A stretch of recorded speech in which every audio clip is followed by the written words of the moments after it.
Ok. Encore une fois, moi saluer nous, c'est Madame Bozil. Moi porter une leçon pour nous sur la langue française. Et puis pendant ma boire français, moi tout bon anglais. Et puisque pour travail, pour défendre nous, pour gagner 5 cob aux États-Unis, ou besoin compte 2-3 mots anglais. Mais sous compte français à tout, l'on a li, ou a pi comprendre anglais. OK?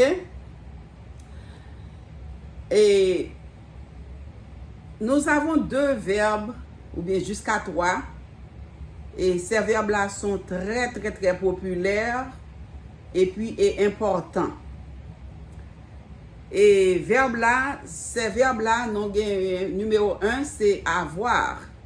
Le verbe avoir, c'est en anglais, c'est, ou bien en créole, c'est m'genyen.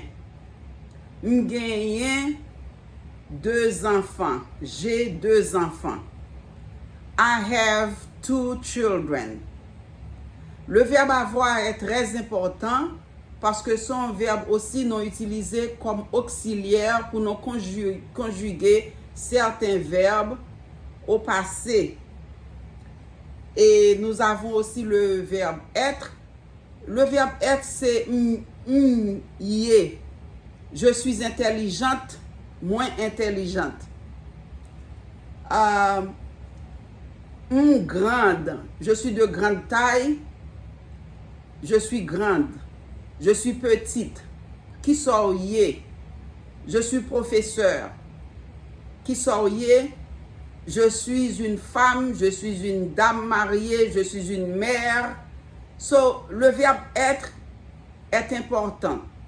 L'important, non seulement c'est un verbe auxiliaire, plus tard on va l'utiliser pour conjuguer certains verbes au passé, mais on a besoin qu'on ait tout au présent pour exprimer certaines choses très simples.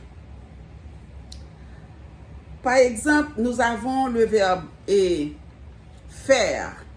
Faire, en français, c'est facile, on dit je vais faire un match. Un match de football. Je vais faire un match avec une autre équipe. Mon équipe va jouer avec une autre équipe et demain après-midi. My team will play a match, will play a game. We'll have a game tomorrow against another team. Tandis que français, l'utiliser faire un match, faire une promenade, faire un voyage, faire attention. Ça veut dire, en français, nous utilisons le verbe faire là pour plusieurs bagailles. Et aussi, anglais, côté que nous utilisons le verbe faire, anglais utilisait différents verbes. Par exemple, to play a game, on dit je vais faire un match. Anglais, c'est to play a game. I'm going to play a game. En français, je vais faire un match.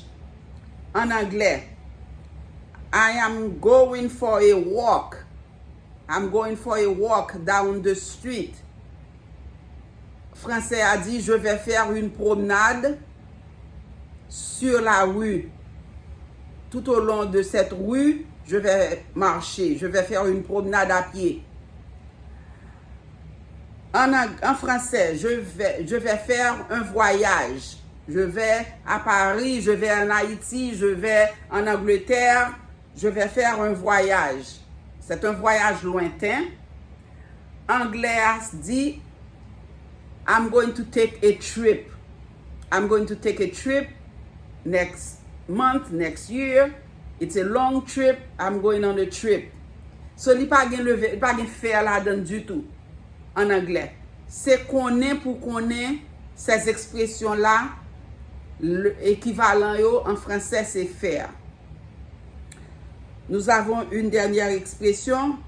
Anglais dit et français a dit faites attention.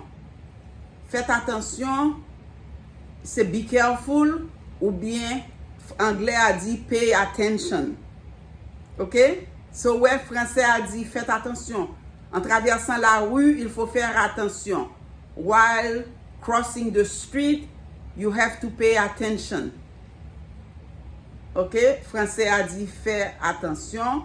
Anglais a dit, pay attention. So, c'est là que s'arrête cette leçon aujourd'hui. M'espérer que vous êtes capable de pratiquer, retourner son plié, virer plusieurs fois pour capable pratiquer et le français et l'anglais. Que bon Dieu bénisse, passez une bonne après-midi, une bonne fin de journée dans le Seigneur. Que bon Dieu bénisse. Avec vous, c'était Madame Bozil.